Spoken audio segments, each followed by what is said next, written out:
Hey welcome back to my channel. നമ്മുടെ വീടിൻ്റെ അടുത്തൊരു യൂസ്ഡ് ഓപ്പൺ ചെയ്തിട്ട് കുറച്ച് നാളായിട്ടാണ്. പക്ഷേ ഇതുവരെ എനിക്ക് ഇവനെയും കൊണ്ടിട്ട് അടുത്തേക്കും പോകാനൊന്നും പറ്റിയിട്ടുണ്ടായിരുന്നില്ല. പക്ഷേ എൻ്റെ അടുത്ത് എല്ലാവരും പറഞ്ഞു യൂസ്ഡ് പോകണം, ഭയങ്കര ഓഫറാണ് സാധനങ്ങൾക്ക്. എന്ത് വാങ്ങിയാൽ വന്നേക്കണേന്ന് എനിക്ക് തന്നെ ഒരു കിളിയൊന്നും ഉണ്ടായിരുന്നില്ല. പക്ഷേ ഐ തോട്ട് ചുമ്മാ വന്ന് നോക്കി നോക്കാമെന്ന്. കുറേ ബ്യൂട്ടി പ്രോഡക്ട്സ് ഭയങ്കര അഫോർഡബിളായ സംഭവങ്ങളുണ്ടായിരുന്നു. എനിക്ക് ഇവൻ കയ്യിലുള്ളതുകൊണ്ട് അധികം നോക്കാൻ പറ്റിയില്ല. പക്ഷേ എനിക്ക് ബ്ലഷൊക്കെ നല്ലതാണെന്ന് തോന്നിയിട്ടാണ്. പിന്നെ ഞാൻ 2-3 ടോപ്പൊക്കെ വാങ്ങിച്ചു. നമുക്ക് ഒരു സ്ഥലം വരെ പോകേണ്ട ഒരു കാര്യമുണ്ട്. അപ്പം അതിന് ഇടാമെന്ന് വിചാരിച്ച് എനിക്കും കൺമണിക്കും ഒക്കെ കുറച്ച് സ്റ്റോക്ക് ചെയ്തിട്ടുണ്ട്. നമ്മൾ അഗെയിൻ ഒരു ട്രിപ്പ് എങ്ങാനും പ്ലാൻ ചെയ്യുകയാണെങ്കിൽ അവിടേക്ക് പോകുമ്പോൾ ഇടാമെന്ന് കരുതിയിട്ട്. ഭയങ്കര അഫോർഡബിളോ, ഭയങ്കര ചീപ്പായിരുന്നു. എനിക്ക് തോന്നുന്നു സൂഡിയോനെക്കാട്ടിയും കുറച്ചുകൂടി ബെറ്റർ സാധനങ്ങൾ ഇതിനകത്ത് ഉണ്ടെന്ന് തോന്നുന്നു. ഈ ബാഗ്സൊക്കെ നല്ലതായിരുന്നു കേട്ടോ.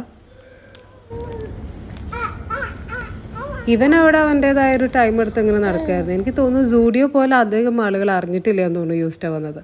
തിരിച്ച് വീട്ടിൽ വന്നിട്ട് നമ്മൾ കഴിഞ്ഞ ദിവസം മൂന്നാർ പോയപ്പോൾ കുറേ വെജിറ്റബിൾസ് വാങ്ങിയില്ലേ, അപ്പോൾ അത് കുറേ സ്റ്റോക്ക് ഉണ്ട്. അപ്പോൾ ഇന്ന് വല്ല സാലഡ് എങ്ങനെ ഉണ്ടാക്കാമല്ലോ.